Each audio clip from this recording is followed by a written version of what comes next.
Какво става, хора? Аз съм Хайпер и ще ви разкажа какво се случи през лятото. Значи аз и 4 мои приятели решихме да отидем на нещо като площадка, която беше заоградена.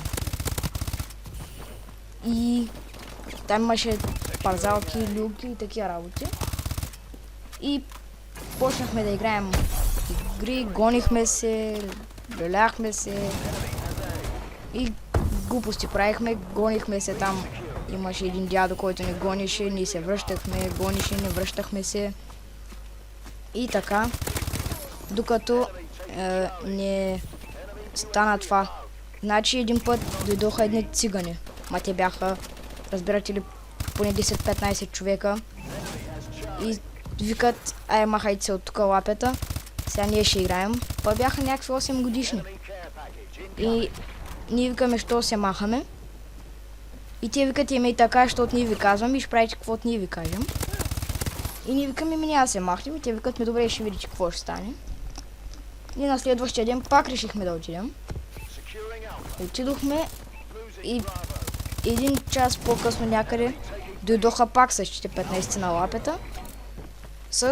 Обаче този път бяха с поне едни 15-20 годишни цигани още с тях, които почнаха да ни заплашват. Единия носеше нож, другия имаше бокс.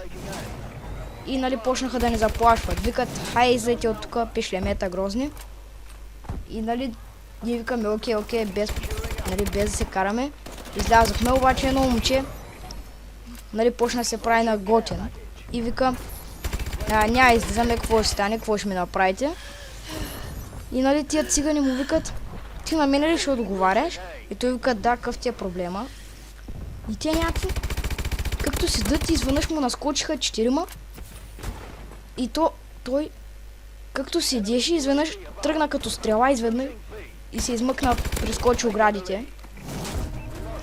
И ние също, нали, другите 3-4 човека веднага започнахме да бягаме, понеже ни хвана страх. То бяха 5 цигани на големи и то. И са плюс малките, те бяха цяла анархия.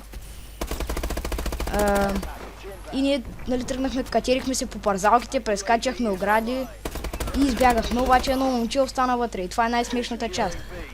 Едно момче, нали, остана вътре в самата площадка и циганите го гледат и той си върви като някой бос, се минава покрай тях и ги гледат охилен до уши и те го гледат като все едно някакво зомби, нали, босче. Гледат го, той се смее, минава си. Те нищо не му казаха и той си излезе и накрая вика, изи, избягах. Обаче после това момче, което, нали, отговаряше те на циганите, го хвана страх и то поиска да го изпратим до тях, понеже го беше страх, че те ще дойдат.